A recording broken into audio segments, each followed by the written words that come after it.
নবীজি তার বাসায় কথাবার্তা বলতেছেন, স্ত্রীরা বিভিন্ন দাবি দাওয়া নিয়ে আলোচনা করতেছেন। হযরত ওমর আসলেন, এবার চুপ। হযরত ওমর বললেন, আম্মি জানরা, ব্যাপার কি? একটু আগে অনেক হইচই শুনলাম, আওয়াজ শুনলাম, এখন ওমরকে দেখে চুপ। উচিত তো ছিল নবীজির সঙ্গে আরো ভদ্র আচরণ করা, আর ওমরের সঙ্গে যদি কমও হয় অসুবিধা নাই। অথচ বিপরীত করলেন, নবীজির সামনে আপনারা জোরে জোরে কথা বললেন আর ওমরকে দেখে চুপ করলেন। বিষয়টা কেমন হলো? ভিতর থেকে আওয়াজ আসছে হযরত ওমরকে, আমাদের নবী তোমার মতো অত গরম না, তোমাকে দেখলে যেরকম ভয় ভয় লাগে, আমাদের নবী এরকম না, তিনি আমাদের প্রাণের নবী, আমাদের জানের নবী। সুবহানাল্লাহ। আমরা মন খুলে তার সাথে বসতে পারি, বলতে পারি আলহামদুলিল্লাহ, আলহামদুলিল্লাহ ওয়া কাফা ওয়া সালামুন আলা ইবাদিহিল্লাযীনা ইসতাফা, আম্মা বা'দ, ফাআউযু বিল্লাহি মিনাশ শাইতানির রাজীম, বিসমিল্লাহির রহমানির রহিম। يا أيها الذين آمنوا استعينوا بالصبر والصلاة إن الله مع الصابرين صدق الله مولانا العظيم وقال رسول الله صلى الله تعالى عليه وسلم من كان يؤمن بالله واليوم الآخر فليكرم ضيفه وقال رسول الله صلى الله تعالى عليه وسلم الدنيا مال من لا مال له ودار من لا دار له ولها يجمع من لا عقل له أو كما قال النبي عليه الصلاة والسلام। মোহতারাম মুসল্লিয়ানে কেরাম, আমি আল্লাহ পাক রব্বুল আলামিনের পবিত্র কালামের অংশ বিশেষ তেলাওয়াত করলাম এবং হযরত রাসূল করিম সাল্লাল্লাহু আলাইহি ওয়াসাল্লামের দুইখানা হাদিস শরীফ পাঠ করলাম। আল্লাহ পাক কোরআন শরীফ এবং হাদিস শরীফের পরিপূর্ণ নূর আমাদের সকলকে নসিব ফরমান। দ্বীনের সহি বুঝ, সহি সমঝ আমাদের সকলকে আল্লাহ পাক দান করেন। আমাদের জীবনের গুনাহ খাতা, ইচ্ছা অনিচ্ছা, ছোট বড় সমস্ত গুনাহ মাফ করে দেন। আগামী জীবন আল্লাহ পাককে রাজি খুশি করে কাটানোর তৌফিক দান করেন।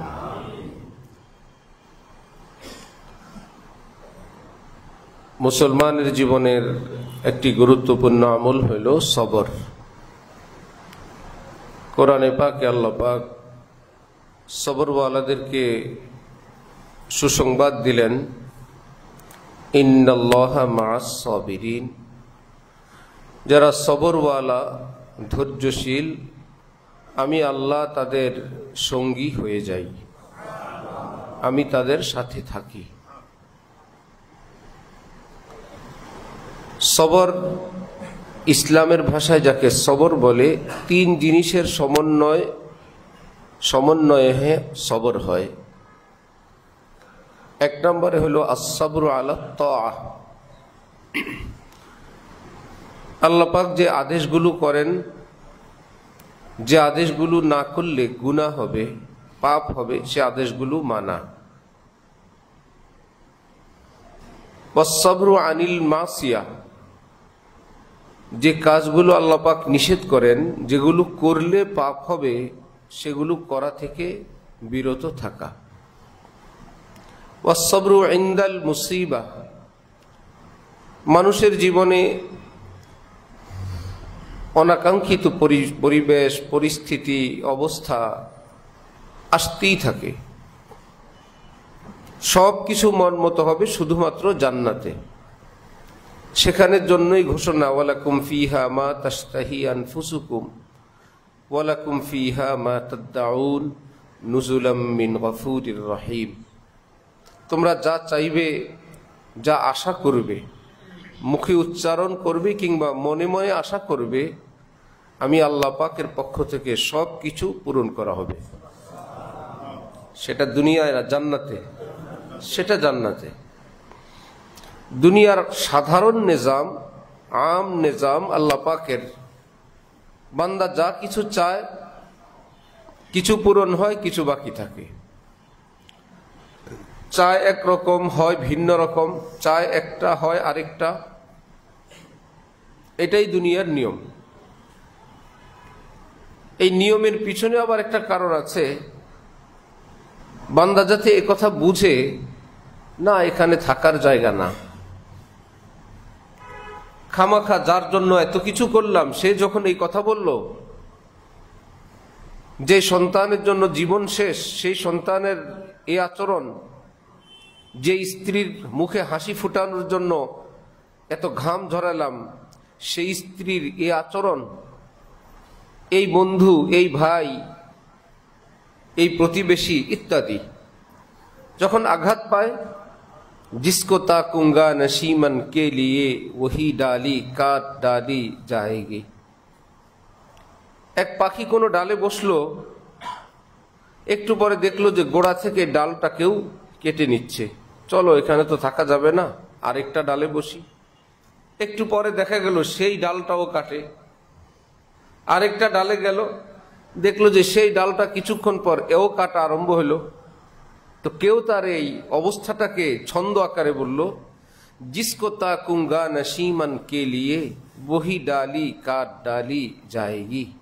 যেই ডালটাকেই নির্ধারণ করে একটু বসবার জন্য, সেটাকেই কেটে ফেলা হয়। আরেকটার মধ্যে যখন একটু বসি, দেখি সেটাও কেটে ফেলা হয়।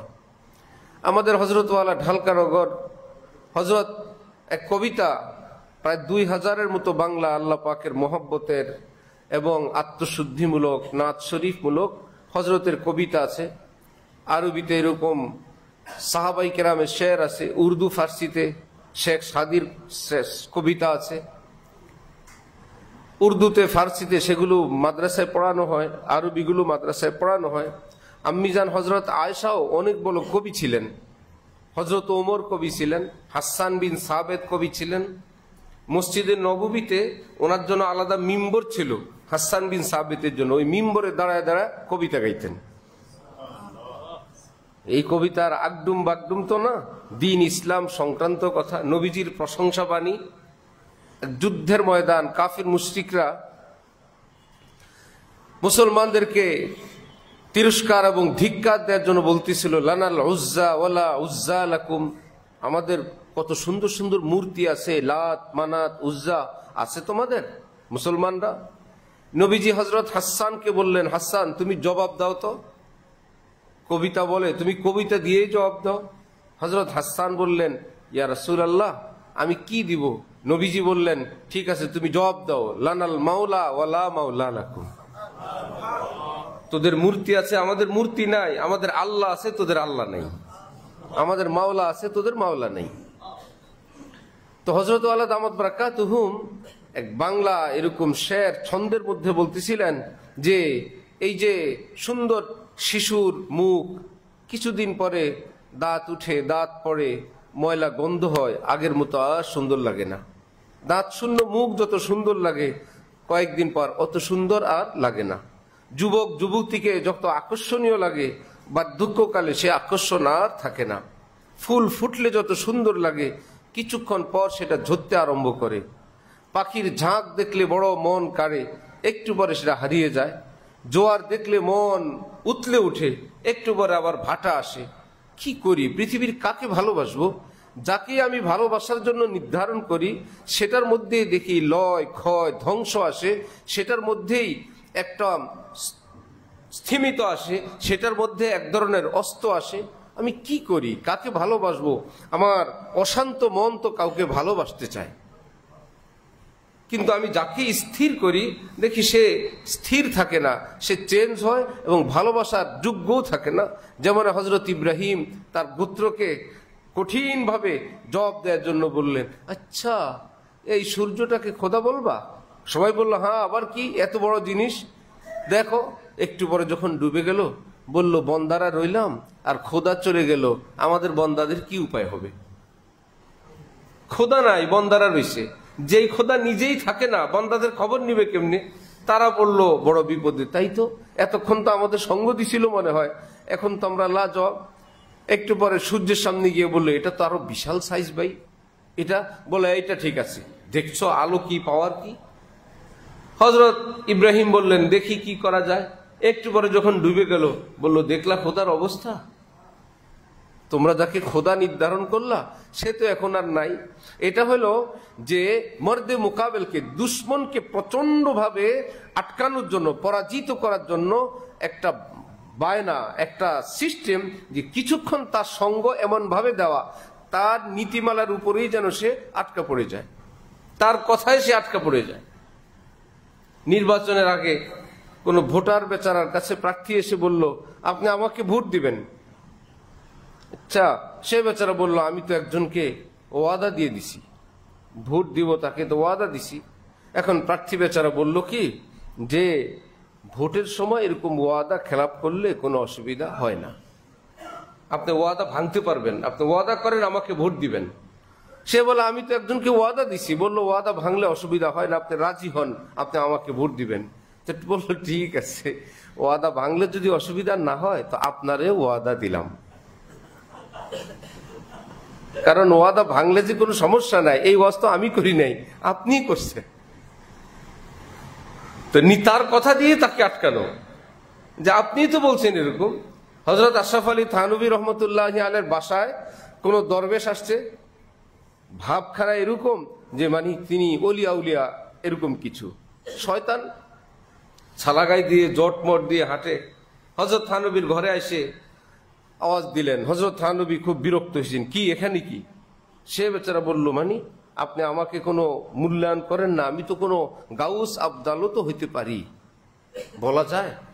এইবার তার কথা দিয়েই তাকে হযরত থানভী বললেন, আমিও তো এরকম কিছু হইতে পারি, তুমি যেরকম কিছু একটা হইতে পারো, আমার ভয় পাওয়া উচিত তোমাকে।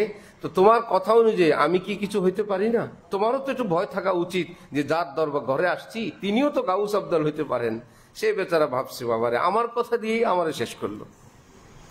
তো একটু ফুলকে ভালোবাসবো, একটু কদিন পরে ফুলের পাপড়িগুলো ঝরে গেল।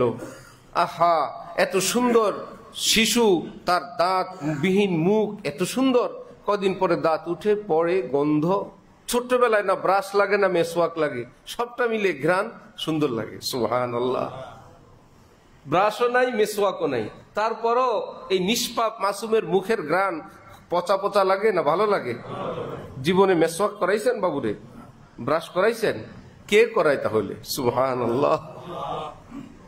হাদিস শরীফে আছে, হযরত হাসান হযরত হুসাইনকে নবীজি শুঁকতেন, তাদেরকে নাকের কাছে এসে নিয়ে নিয়ে টানতেন, ঘ্রাণ নিতেন। বাবুদের ঘ্রাণও কত মজা। সুবহানাল্লাহি ওয়া বিহামদি।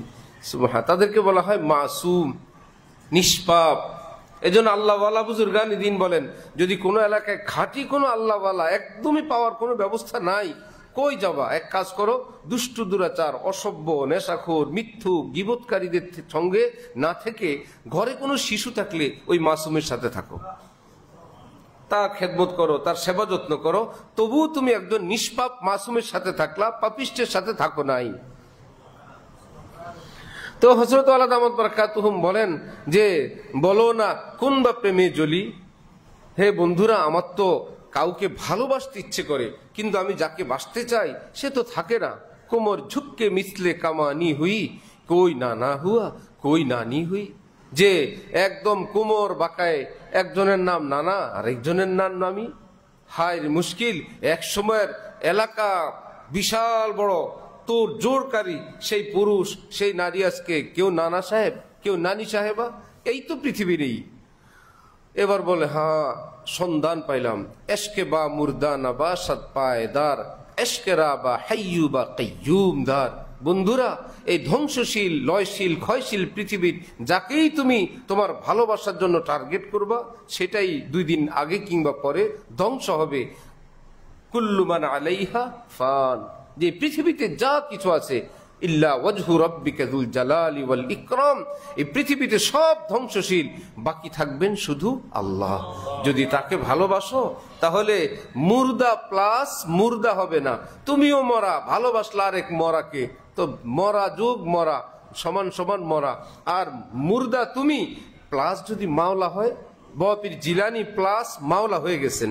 খাজা মুঈনুদ্দিন চিশতিরা মুর্দার সঙ্গে প্রেম করেন নাই, আল্লাহর সঙ্গে করে তারা এখন সারা দুনিয়া মানুষের কাছে মনে মনে এত বড় স্থান, যেন তিনি ভারতে গেলে পাওয়া যাবে।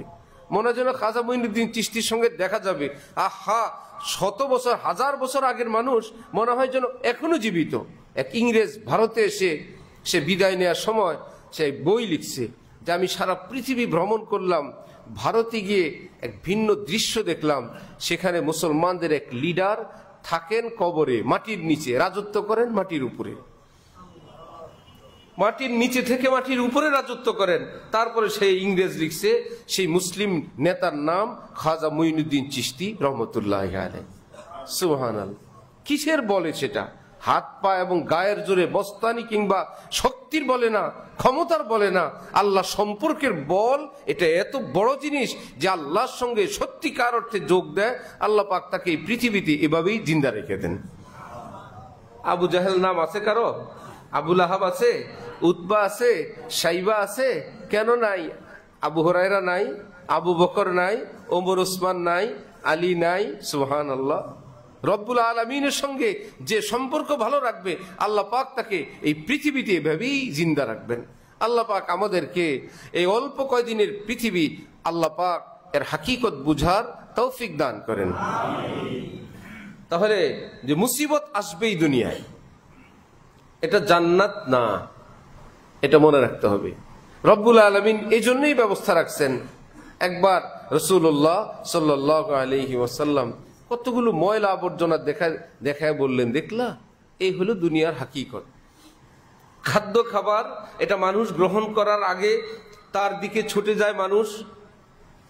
অমুক জায়গায় ভাই ভালো বিরিয়ানি যায় না, অমুক জায়গায় কাবাব, অমুক জায়গায় কাচ্চি, অমুক জায়গায় একটা চা, কত দূর চলে যায়। আমিন বাজার গিয়ে দেখি সেই ভাকুরটা ওদিকে, এক বাজারে গোল গোল গোল গোল হয়ে বসা, পাটি বিছানো, মুড়ির ভর্তা খাওয়ায়, বলে ঢাকার থেকে লোক আসে মুড়ি ভর্তা খেতে। কাজ টাজ নাই, আর কি করবে। ওই কুরিয়া গেলাম ওখানে, এখানে এত ভিড় কেন? চা খাইতে আসে, বহু দূর থেকে লোক আসে। তো খাবারের প্রথম স্টেজ, তার দিকে মানুষ এভাবে আগ্রহ করে দৌড়ে দৌড়ে আসে। সেই খাবারটা যখন মানুষ থেকে হয়ে একটু বের হয়, তার দিকে যায় না, তার থেকে পলায়ন করে। এই হলো দুনিয়া। তার প্রথম স্টেজ এমন, সেকেন্ড স্টেজ এমন। হযরত ওয়ালা করাচি রহমতুল্লাহ আলাইহি বলেন, এক নারীকে কেউ প্রচন্ড ভালোবেসে বলছিল, তুমি যদি আমার প্রেম ভালোবাসায় সঙ্গ দাও, সমরকন্দ এবং বুখারা রাজ্য তোমার নামে লিখে দিব, যা আছে একদম সব কিছু দিয়ে দিব।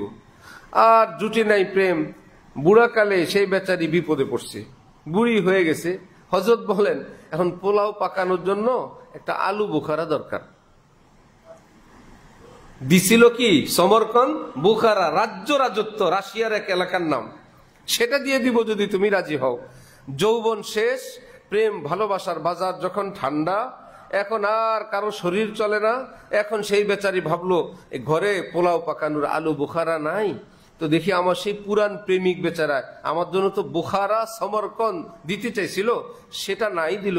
আজকের এই বার্ধক্যকালে একটা আলু বুখারাকে দিবে না? যাই দেখি সেই বাড়ির সামনে গিয়া বলল যে, হে অমুক, তুমি তো আমাকে কত কিছু দিতে চেয়েছিলে, আজকে আমি বিপদগ্রস্ত, আমাকে একটা আলু বুখারা দিবে? এই বুড়া মানুষ দেখে বলে, আস্তাগফিরুল্লাহ, এটা মনে হয় শয়তান আসছে, শয়তান আসছে, শয়তান কোন আকৃতি ধরে আসছে, এটা তো কোনো মানুষ এভাবে হইতে পারে না। এই হলো দুনিয়ার প্রেম ভালোবাসা, এই হলো দুনিয়ার হাকিকত, এই হলো রেজাল্ট। হ্যাঁ, এটাই রেজাল্ট। এক হিন্দু ছেলে হিন্দু মেয়েকে প্রেম করে ভালোবাসছে নিজের পরিবার পরিজনের বিরুদ্ধে গিয়ে, কিছুদিন পর বেচারির মৃত্যু হইলে রাস্তায় ঘুরে আর বলে, আগে জানতে তো তুমসে কভি প্যার না করতে, আগে জানতাম যে তুমি আমাকে ছেড়ে এভাবে যাবে, তো সব ছেড়ে আমি তোমার কাছে আসতাম না, আসলাম তোমার কাছে, তুমিই নাই। আল্লাহর কসম, পুরো পৃথিবী এমন, পুরা দুনিয়ার সবকিছু এমন। এই জন্য রব্বুল আলামিন সবকিছুর পিছনে একটু কষ্ট লাগায় রাখছেন। সব স্বাদ আনন্দের পরে একটু বেদনা লাগায় রাখলেন। দেখলা, এটা হলো দুনিয়া, যাবা জান্নাতে, ঈমান আনো, নেক আমল করো, জান্নাতে আমি আল্লাহ ওয়াদা করলাম এক বিন্দু কোনো কষ্ট হবে না, কোনো প্রতারণার শিকার হবে না, কেউ তোমাকে গালিগালাজ করবে না। ইল্লা কিলান সালামান সালামা, কোনো কথাই নাই, শুধু সালাম আর সালাম, সালাম আর সালাম, শান্তি আর শান্তি, ইজ্জত আর ইজ্জত, তাও নুজুলাম মিন গফুরির রহিম। আল্লাহ পাক ঘোষণা দিবেন, আজকে হলাম আমি বাড়িওয়ালা, মেজবান, আমি ইন্তজামকারী, তোমরা আমার বান্দারা মেহমান। আমি মেহমানদারি করব তোমাদের, তোমরা খাও পিও। আহা, আজকে এই দুনিয়াতে কত না তিক্ততা হয়, সেখানে কোনো তিক্ততা নাই। সেখানে স্বামী স্ত্রী একত্রে থাকবে, হাজারো খাদেম খাদেমা থাকবে, কেউ অবাধ্য হবে না, কেউ ভিন্ন কোনো সিদ্ধান্তে নিবে না, কেউ পরকীয়ায় জড়াবে না, কেউ আরেক দিক তাকায় কোনো বিপদে পড়বে না, কেউ বুড়া হবে না, কেউ কোমর বাঁকাবে না, কোনো রোগ শোক হবে না, বাথরুম ওয়াশরুমের কোনো পেরেশানি হবে না, কোনো সুদ ঘুষের পালায় পড়া লাগবে না, কোনো জালেম জুলুম করতে আসবে না, কিচ্ছু, কি চির সুখের ঠিকানা জান্নাত। রব্বুল আলামিন বলেন, দেখলা এখানে এত কষ্ট, সেখানে কোনো কষ্ট নাই, আসবা জান্নাতে। সুবহানাল্লাহ, যাবা জান্নাতে, ঈমান আনো, নেক আমল করো, আমি আল্লাহ ওয়াদা করলাম, আমি উইদ্দাত লিল মুত্তাকিন, জান্নাত বানাবো না, বানায় রেডি করে রাখছি। মুত্তাকিনের জন্য একদম ফুল প্রস্তুত করা আছে জান্নাত। আল্লাহ পাক আমাদেরকে সেই জান্নাতের প্রত্যাশী হওয়ার, জান্নাতের জন্য কিছু আমল করারও তৌফিক দান করেন। তাহলে সবর কয় জিনিস ভাই? 3 জিনিস। 1 নম্বরে সবর, আল্লাহ পাকের যে হুকুমগুলো পালন না করলে, আমি খুব সাবধানে বলছি, আল্লাহ পাকের হুকুম পালন করা এটা একটা ব্যাপক কথা। হুকুম হাজার লাখ কোটি, কত কথা, নফল করো, মুস্তাহাব করো, সবই তো আল্লাহ রসুলের হুকুম। শুধু ওই হুকুমগুলো যেটা পালন না করলে গুনাহ হবে, সেই হুকুমগুলো পালন করা সহজ হয়ে গেল। ফরজ পালন না করলে গুনাহ হবে, ফরজ টুকুন করা। ওয়াজিব পালন না করলে গুনাহ হবে, ওয়াজিব টুকুন করা। সুন্নতে মুআক্কাদা পালন না করলে গুনাহ হবে, ও সুন্নতে মুআক্কাদা করা। তার নিচের যত আছে সুন্নতে গায়রে মুআক্কাদা, মুস্তাহাব্বাত, হাজার হাজার আমল, যদি সেটা কেউ না করে, তার সবরের কোনো ক্ষতি হবে না, ঈমানের কোনো লোকসান হবে না, জান্নাতে যাইতে কোনো ডিস্টার্ব হবে না। শুধু ফরজ টুকুন, ওয়াজিব টুকুন, সুন্নতে মুআক্কাদা এইটুকুন আদায় করে নাও। তাহলে যেই কাজগুলো না করলে গুনাহ হবে সেটা করে নেওয়া। আবার কিছু কাজ আছে করলে গুনাহ হবে। as-sabru anil মাসিয়া, যে গুনাহ থেকে বেঁচে থাকা। ভাই, কেউ যদি 1 প্লেটের জায়গায় 2 প্লেট খাবার খায়, গুনাহ হবে? আরেক বেচারা মাশাআল্লাহ ভালো রুচি 3 প্লেট খায়, গুনাহ হবে? 2 তরকারির জায়গায় 4 তরকারি খেলে গুনাহ হবে? ঘন ডাল খেলে গুনাহ হবে? চাইনিজ খাইলে গুনাহ হবে? চিকেন ফ্রাই খাইলে গুনাহ হবে? আরেকজনের বড় মেহমান আসছে, স্পেশাল 20 আইটেম খুব করছেন, 30 আইটেম করছেন, আল্লাহ তৌফিক দিচ্ছেন, গুনাহ হবে? এগুলো থেকে বিরত থাকা লাগবে না। যে কোনটা থেকে বিরত থাকতে হবে এটা ক্লিয়ার না জানলে শেষে বড় মুশকিল। ভাই, হাসাহাসি থেকে বিরত থাকা লাগবে না। হাদিস শরীফে রাসূল সাল্লাল্লাহু আলাইহি ওয়াসাল্লাম ইরশাদ করেন, কেউ যদি দেখো আমার কোন উম্মতি, কোন মুসলমান হাসে, যিনি দেখবেন তাকে আদেশ করছেন নবীজি, তুমি দোয়া পড়ে তার জন্য দোয়া করো। এই ভাষায় নবীজি শিখিয়ে দিলেন, আযহাকাল্লাহু সিন্নাক, আল্লাহ পাক তোমাকে এতটা সুখে, এতটা আনন্দে, এতটা নিরাপদে, এতটা বরকতে রাখেন, তোমার দাঁতে আল্লাহ পাক হাসি ফুটে রাখেন। তাহলে নবীজিকে হাসি থামায়া দিলেন না দোয়া করলেন? আমাদের বুজুর্গের অবস্থা কি? হাসবা না, খবরের চিন্তা করো। নবী বলেন, হাসতে দেখলে যদি জায়েজ হয়, বৈধ হয়। ভাই, হারাম হাসি তো হারাম হাসি, লানতের হাসি তো লানতের হাসি। একবার রাসূলুল্লাহ সাল্লাল্লাহু আলাইহি ওয়াসাল্লাম হাসতেছিলেন কুটকুট করে, সাহাবায়ে কেরাম বলেন, নবীজির মাড়ির শেষ মাথার দাঁত আমরা দেখে ফেলছি। সুবহানাল্লাহি ওয়া বিহামদিহি, সুবহানাল্লাহিল আযীম।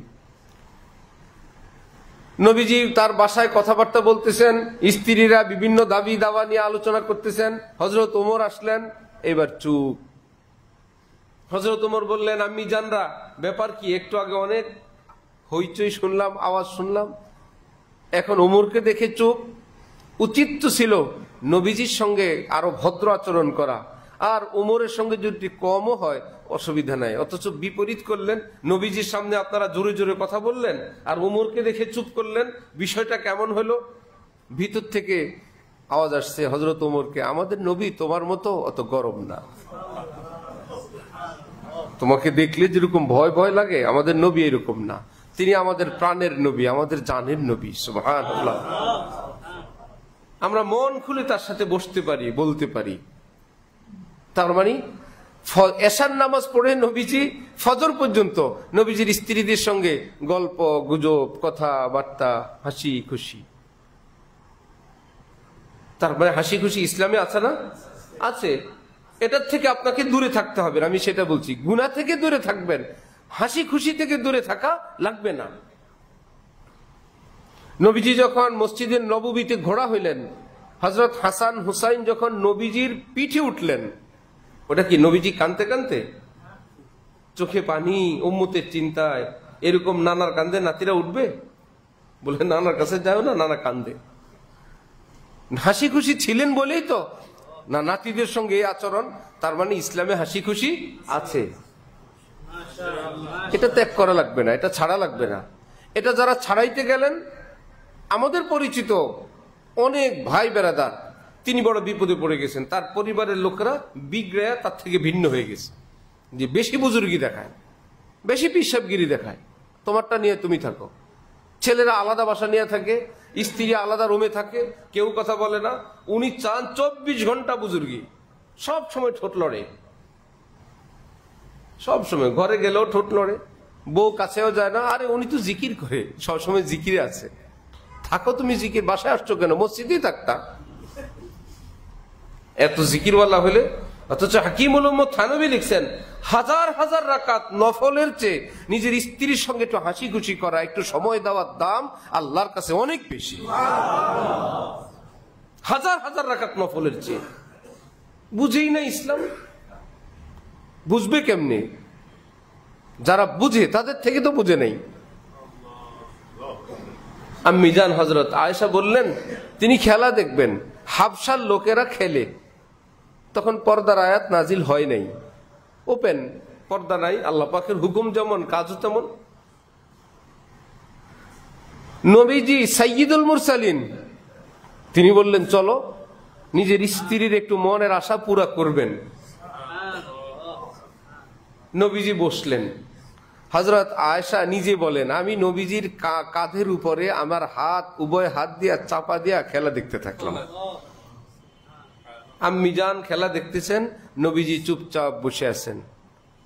তিনি বলেন, আমি কম বয়স্কা মেয়ে, আমার কি অল্প দেখলে মন ভরে? অল্প একটু দেখি কি আর আমি বলি চলেন? কিন্তু আমি যতক্ষণ কিছু বলি নাই, নবীজিও কিছু বলেন নেই। চলো চলো আয়েশা, 2 রাকাত পড়ি, চলো জিকির করি, চলো চলো একটা মুনাজাত করি, চলো আয়েশা দাওয়াতের কাজ করি, চলো আয়েশা, আমাদের বুজুর্গি যেগুলো। নবীজি ভাবলেন, আয়েশা কি আর প্রতিদিন দেখে? একটু শখ করছে, আয়েশা দেখো। হযরত আম্মি জান বলেন, আমার মন ভরে যাবার পর আমি যখন নবীজিকে বললাম ঠিক আছে চলেন, নবীজি তখন আমাকে নিয়ে ঘরে চলে আসছেন। ইসলামের বিধান আমরা উত্তম খুঁজি, কি কাজটা উত্তম, এখানে কি উত্তম খুঁজি না? এখানে কোনটা করলে ভালো হবে, এই ক্ষেত্রে কোনটা করণীয়, আমরা সেটা খুঁজে খুঁজে আমল করি। কোনটা ভালো, তার মানে ভালো আমরা খুঁজি, ভালো আমাদের সামনে থাকে, আমরা খুঁজে খুঁজে তাকে বের করি। আর নবীজির ক্ষেত্রে নিয়ম হলো, ভালো নবীজির সামনে থাকে না পিছনে থাকে? পিছনে থাকে। নবীজি যেদিক যেদিক যান ভালো বলে, আমি আপনার পিছে পিছে আছি। সুবহানাল্লাহ। আমরা ভালোর পিছে পিছে, আর ভালো নবীজির পিছনে পিছনে। নবীজি কোনো ভালো খুঁজতে হয় না, নবীজি যেদিক থেকে যান ওই রাস্তার নাম হয়ে যায় উত্তম উত্তম উত্তম। দাগ লাগাই দিছি, সিএস এর দাগ, এটা করছেন এটা সেরা, এটা করলেন এটা সেরা, এর চাইতে আর শ্রেষ্ঠ কোনো কাজ নাই, নবীজি এটা করলেন। এখন ফুকাহায়ে কেরাম বলেন, ওই সময় নবীজি নামাজ পড়লে কি পড়তে পারতেন না? যতক্ষণ খেলা দেখলেন। তাহলে কি আপনি বলতে পারবেন নবীজির আম্মিজানকে ওই খেলা দেখানোর চেয়ে নফল নামাজ পড়া উত্তম ছিল? পৃথিবীর কোনো বাপের বেটা নাই এই কথা বলার। ও তাহলে নবীজি উত্তমটা বাদ দিয়ে খারাপটা করছেন? না, যেটা করেন সেটাই উত্তম। সুবহানাল্লাহ। নবীজি যেটা করেন সেটাই কি উত্তম, এমন বলা অসম্ভব এবং জায়েজ নাই। নবীজি এটা না করে ওটা করলে ওটা বেশি ভালো ছিল। বেশি ভালো বলতে এমন কোনো কাজ নাই যে নবী যেটা করছেন সেটা কম ভালো, বেশি ভালোটা করেন নাই, বরং যেটা করেন সেটাই বেশি ভালো। আমি কি বুঝাইতে পারছি? ফিকহের মাসআলা খুব সহজ ভাষায় আমি আপনাদেরকে বলছি যে নবীজি যেটা করেন এটার চেয়ে অন্যটা বেশি ভালো না, সেটাই ভালো। তো নবীজি কিছু না করে বললেন আয়েশা খেলা দেখুক। সুবহানাল্লাহ। এবার নবীজির 2 রাকাত আমার আপনার সবার সারা জীবনের সব রাকাত মিলে বলল 2 রাকাত, বাট একটা রুকু সমান হইছে?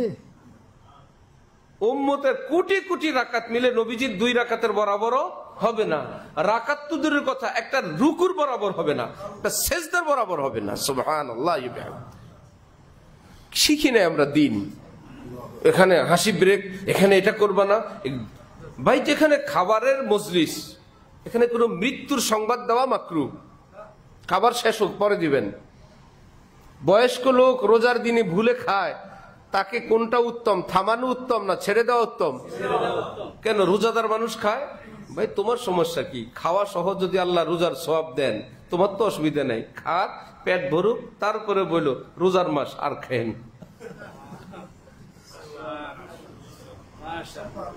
কাকু পান টান খাওয়া হয়েছে? হয়েছে, কুলি করেন বিসমিল্লাহ। এখন তো আজকে 10 রোজা। আরে বাবা আগে বললে না, থাক। নবীজি বলেন আরে আল্লাহ খাওয়াইছে, রোজাও ঠিক আছে, খাওয়াও কি আছে। সুবহানাল্লাহ।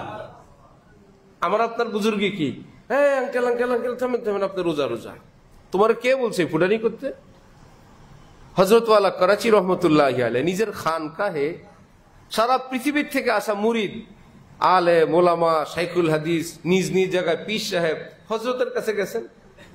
হযরত আল্লাহ ফজরের আগে ওনাদেরকে ডাকছেন, যে যার মতো নেশা পড়ছেন, তাহাজ্জুদ পড়ছেন রাতের বেলা, বা যে যখন ঘুমাইছেন ঘুমাইছেন।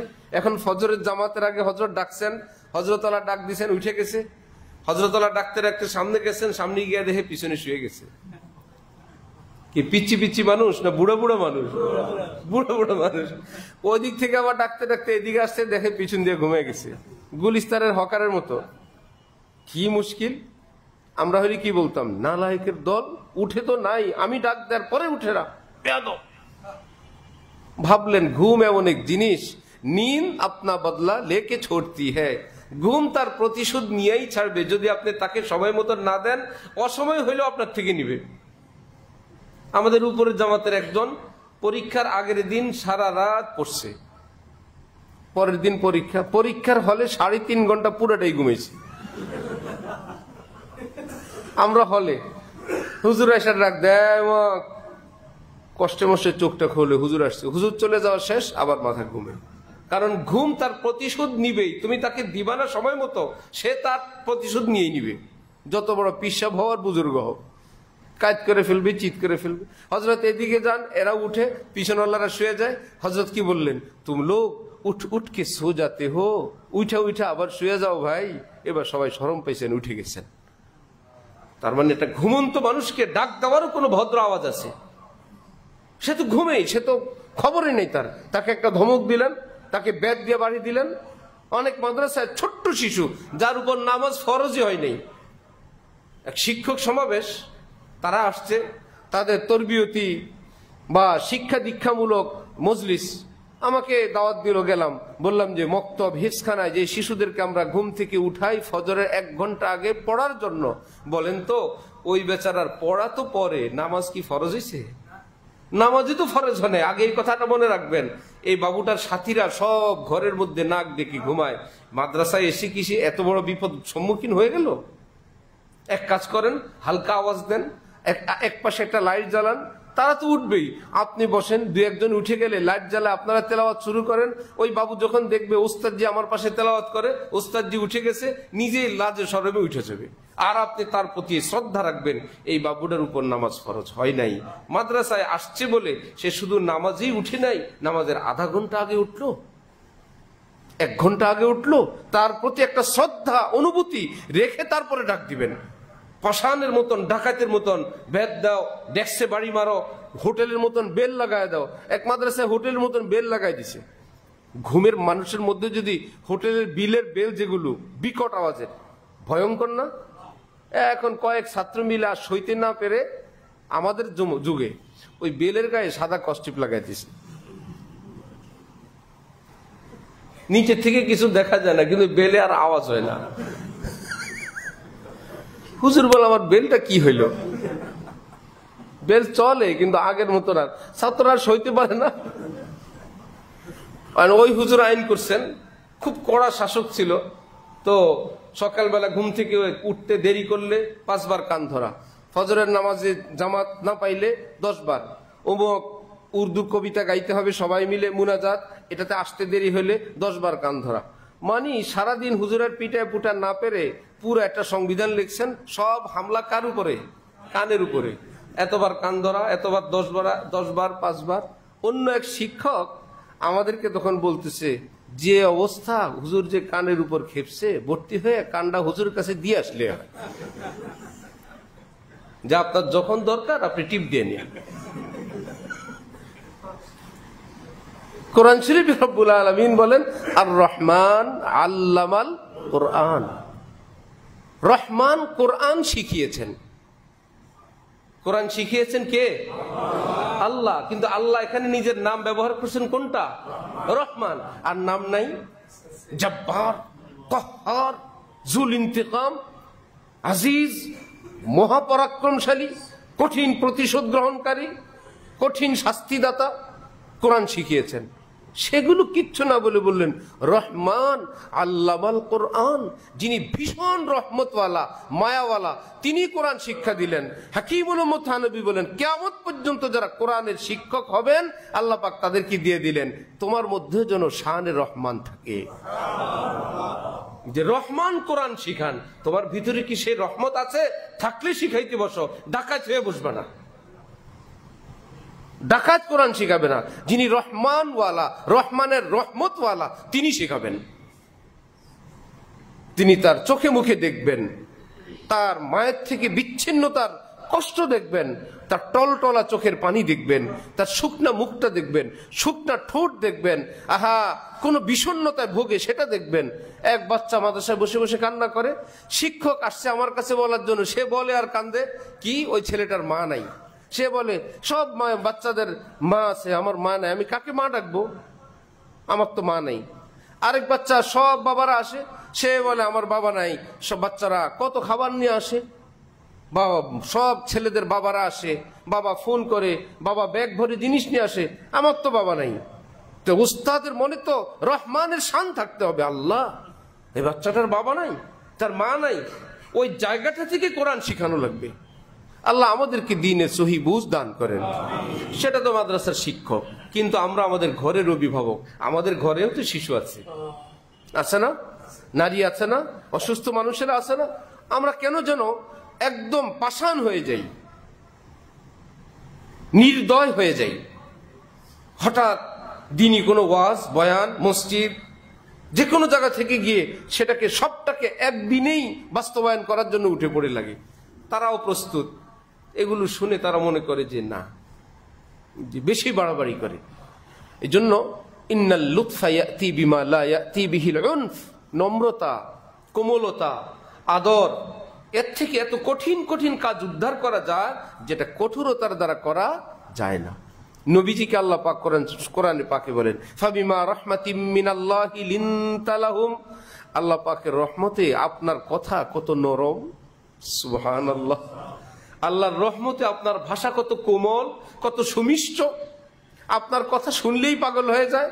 ওয়ালাউ কুনতা ফাজ্জান গালিজাল কলব, আপনি যদি কঠোর ভাষী হতেন, শক্ত হৃদয়ের মানুষ হতেন, লানফাদ্দু মিন হাউলিক, আপনাকে রেখে আপনার সাহাবীরা, পরিবার লোকেরা সব দূরে দূরে চলে যেত। হন আপনি নবী, এত কড়া কথা বলে, অথচ অনেক লোক কড়া কথা বলাই নিজের হেডম মনে করে। নিজের বৈশিষ্ট্য মনে করে। নাতির সঙ্গেও ধমক, স্ত্রীর সঙ্গেও ধমক, ভাইয়ের সঙ্গেও ধমক, কর্মচারীর সঙ্গেও ধমক, চেহারার মধ্যে সব সময় এক রাগ, গোসা, কোনো আনন্দ নাই, কোনো হাসি নাই। হাদিস শরীফে নবীজি বলেন, লা খাইরা ফি মান লা ইয়ালাফ ওয়ালা ইউলাফ, যে মানুষ কাউকে ভালোবাসতে আদর করতে জানে না, কেউ ভালোবাসলে আদর করতে সেটা গ্রহণ করতে জানে না, লা খায়রা, তার মধ্যে কোনো কল্যাণ নেই, কিচ্ছু নেই। এটা মানুষ ভালোবাসতেও জানে না, ভালোবাসা নিতেও জানে না। আপনি গিফট দিলেন, হাতি নিয়ে এক পাশে রেখে দিল। ভাই, কেউ গিফট দিলে, উপহার দিলে হাতি নিয়ে এক পাশে রাখা না তাকে খুশি করা? খুশি করা। গিফট দিলেই তো তোমার খুশির জন্য, হাসো, আনন্দ দাও, তাকে শুকরিয়া জানাও, ভেরি গুড জানাও, থ্যাঙ্কস জানাও, জাযাকাল্লাহ বলো। আপনি এটা দিলেন, মাশাআল্লাহ, আমার তো খুব পছন্দের। অনেক মা বোনরা জানে না কেউ বাসা বাড়িতে উপহার আনলে এটাকে কিভাবে রিসিভ করতে হয়। এই জন্য মনে করে নিজেদের ঐতিহ্য এবং বড়লোকি রক্ষা করার জন্য একটা ড্যাম কেয়ার ভাব দেখানো মনে হয় বড়লোকি। মেহমান আনলেন, হাতের থেকে পোটলা রাখলেন, মিষ্টি রাখলেন, কম রাখলেন, বেশ রাখলেন, সেটা মেহমান রাখলেন এক পাশে আছে, বলছে সামান্য হাদিয়া, সেটা মেহমানের সামনে রেখে দেয়, বুঝাইতে চায় তোমার আপেল ছাড়াও আপেল আছে, আমার ফ্রিজ থেকে তোমাকে আগে আপেল দিয়ে দিই, তুমি বুঝো তুমি ছাড়াও আমার ঘরে মিষ্টি আছে। এবং কোনো ধরনের কোনো ভাষা নাই, কোনো শব্দ নাই। মেহমান টেনশন, কি হইলো, ভুল হয়ে গেল, কোনো আদবের খেলাফ হইল কিনা, বা কার ঘরে আনলাম। হাজার বড় লোক হন, আপনি যে কেউ হন, ছোট্ট কোনো কিছু করার আগে কেউ দিলে সেটাকে হাসি মুখে বরণ করা, এটা ইসলামিক ঐতিহ্য, এটা আদব। আল্লাহ এত কিছু আনছেন, আল্লাহ আপনি পেয়ারা নিয়ে আসছেন, খুব সুন্দর পেয়ারা, আমি এই পেয়ারা খুব পছন্দ করি, এটা বলা আদবের খেলাফ না, এটা আদব, এটা ভদ্রতা। আল্লাহ এত দামি মিষ্টি নিয়ে আসছেন, এত সুন্দর চমচম, আল্লাহ এত খরচ করলেন, তাকে খুশ করার কিছু বলা, এটা আদব, এটা ভদ্রতা। তাকে ডেম কেয়ার এবং বিরক্ত হয়ে তাকে অসম্মান করা, এটা আদবের খেলাফ। যারা নিচতলায় আছেন, আমাকে দেখছেন, শেখুল ইসলাম আল্লামা তাকি উসমানী সাহেব দামাত বারাকাতুহুম, বর্তমান পৃথিবীর শ্রেষ্ঠ আলেমদের একজন, পুরো পৃথিবীর। আমার শায়েখ হযরত ওয়ালা দামাত বারাকাতুহুম পাকিস্তান গেলে ওনার সঙ্গে দেখা করেন। উনি সবাইকে সময় দেন না, হযরতকে চিনেন, হযরতকে সময় দেন বলতে একদম ওনার বাসায় নিয়ে যান। পুরো পৃথিবীর বড় বড় সেটরা আসে, ওনাদের জন্য থাকে 5 মিনিট বরাদ্দ, ফিনিশ। কারণ তো কি উসমানী সাহেব কোনো মসজিদ উদ্বোধনেও যান না, মাদ্রাসা উদ্বোধনে যান না, কোনো বই পুস্তকের শুরুতে অভিমত, এই বইটা ভালো, এটাও লিখতে যান না। ভাই, আমার সময় নেই, এত ব্যস্ত, দিনের এত বড় বড় কাজ করছেন। যেমন একটা কিতাব লিখতেছে, মনে হয় 100 খণ্ড হবে, উনি করাইতেছেন যে পুরো পৃথিবীতে আল্লাহ নবীর যত হাদিস আছে সবগুলোকে এক কিতাবে আনতেছেন। এখানে তো কিছু বুখারীতে, কিছু মুসলিমে, কিছু তিরমিজিতে, কিছু ছড়ানো ছিটানো। উনি এক কিতাব লিখতে, আল মুদাওয়ানাত, সেটার নামে 100 খণ্ড হবে, যে আল্লাহর রসুলের যত হাদিস এই পৃথিবীতে আছে সবটা একটা টিমের মাধ্যমে জমা করাচ্ছেন। হযরত গেলেন, হযরত আল্লাহর বরকতে, মেহেরবানি, ইহসান, করম, আমারও যাওয়ার তৌফিক হলো ওনার বাসায়। 2 জন গল্প জুড়লেন, কথা বললেন। আর ওখানের যারা ওনার সহকারী, তারা তো অবাক, কই গেল 5 মিনিট, কোথায় 10, কোথায় 20, কোথায় 30, চলছে তো চলছে, আশিক মশুকের খেলা, সুবহানাল্লাহ, যে কে আসলো, ইত্যাদি ইত্যাদি। এবার আমাদের হযরত আল্লাহ বললেন যে, হযরত আমি সামান্য হাদিয়া দিতে চাই। তো কি উসমানী সাহেব অভাবগ্রস্ত লোক? হাদিয়া মানে কি, যাকে দিব তার অভাবের কারণে না তার খুশির জন্য? রাজা বাচ্চাদেরকে হাদিয়া দেয় না, খাইতে পায় না, এই জন্য এটার নাম হাদিয়া। ভাইয়া, আপনি গ্রহণ করবেন, এটা আমার ভাগ্য, আপনার আছে নাই, আপনার তো হাজারো আছে, কিন্তু আমি তো দিতে পারলাম না। হযরত আল্লাহ বললেন, আমি একটু হাদিয়া দিতে চাই। হযরত হাদিয়া দিতে বললে তো উসমানী সাহেব বললেন, আপ তো দেতে রেহতে হ্যাঁ, আপনি তো বারবার হাদিয়া দেন। আমাদের হযরত বললেন, হযরত সাল ভর এক মর্তবা আনা হোতা হ্যায়, কাহা দেতা রহতা হুঁ, আমি বছরে একবার আসি, এত কই দেই। তো হযরত আল্লাহ যখন বললেন, এবার উনি, আপনি তো দিতেই থাকেন, এই কথার দ্বারা উনি খুশি হলেন না, একটা খুশি করলেন। হযরত যখন দেখলেন তিনি আরো আগ্রহ, এইবার হযরত আল্লাহর সামনে, আমি তো সামনে, তো কি উসমানী সাহেব বাবা হাত পেতে রাখছেন, ঠিক হয় দিজিয়ে, যে আপনার মতো বড় বুজুর্গ আমরা হাদিয়া দিবেন, এটা আমার জন্য তো ভাগ্য, দেন। আমরা তো ফুটানি করতাম। আচ্ছা, দেওয়ার পরে একটা খামের মধ্যে, কাউকে হাদিয়া দেওয়া খামের ভিতরে সুন্দর করে প্যাকেট করে খামের ভিতরে দিলেন। এইবার যেটা হলো সেটা হলো খামটাকে দুই হাতে ধরে এভাবে কপালের উপর, মাথার উপর রেখে দিয়েছেন অনেকক্ষণ। কি অর্থ? যে যা খুশি করার পুরোটা করলেন না, আপনার হাদিয়াটা আমি সাদরে বরণ করলাম, বড় সম্মানের সাথে, বড় আগ্রহ করে। আল্লাহ আপকা হাদিয়া হে, আপকি তরফ সে হে, এভাবে মাথার উপর নিয়ে বসে আছেন আপনি। আমি কোন সেট হয়ে গেলাম, কে হয়ে গেলাম? কোন মেহমান হাদিয়া আনার পর ঘরের কোনায় দরজার পাশে, রান্নাঘরের এক পাশে পড়ে থাকে, সেটাকে রিসিভ করা হয় না, সাদরে গ্রহণ করা হয় না, তাকে কিচ্ছু বলা হয় না। এগুলো কি ভদ্রতা না অভদ্রতা? পুরোটাই অভদ্রতা। মেহমানকে খুশি করা চাই, মাশাআল্লাহ খুব সুন্দর জিনিস, কোনো প্রয়োজন নাই, কি দরকার আপনি এত কিছু নিয়ে আসেন, আপনি আসাই তো আমাদের খুশি। কোনো না কিছু ভদ্র কোনো ভাষা তো বলা চাই। শিখবে না, মনে করে ইসলাম বহু শিখে ফেলছে, ইউটিউব থেকে, ফেসবুক থেকে, এক বই থেকে, দুই বই থেকে, তালিম থেকে সব শিখা হয়ে গেছে, কিছুই শিখা হয় নাই, সবই বাকি রয়ে গেছে। আল্লাহ আল্লাহ আমাদেরকে দ্বীনের সহি বুঝ দান করেন। ঘরের মধ্যে ছোটদের সঙ্গে আচরণ নাকি সেটা কি অনেক কঠোর হবে না নরম হবে? নরম হবে। এক সাহাবী আরেক ছোট্ট বাচ্চাকে চুমা দিলে, পাশে একজনে বলল, আমার ঘরে বাচ্চাকে 4-10টা আছে, জীবনে কোনোদিন চুমা দেই নেই।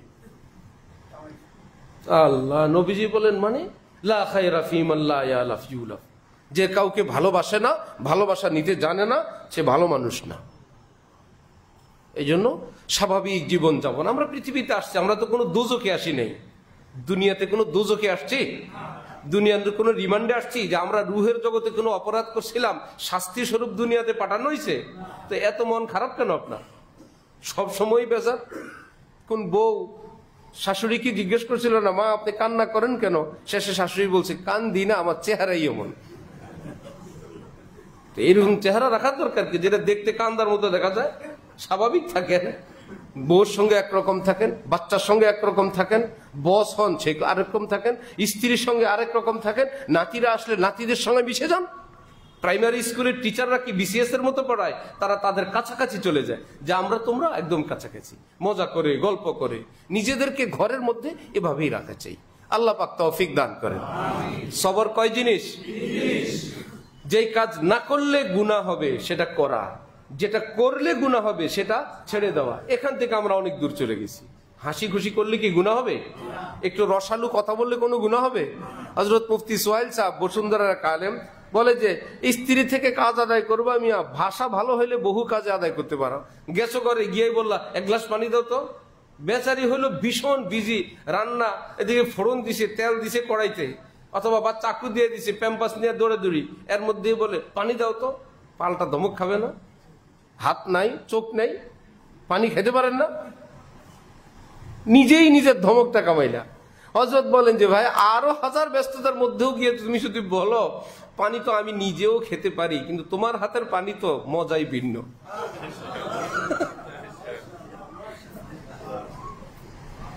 এবার কি বেচারি কি রাগ করবে? বলবে মোল্লাগিরি শিখছে ভালোই, যে আমারে কাজও করাবে, ঘরের গুলোও করবো, ওনারে পানিও খাওয়াবো।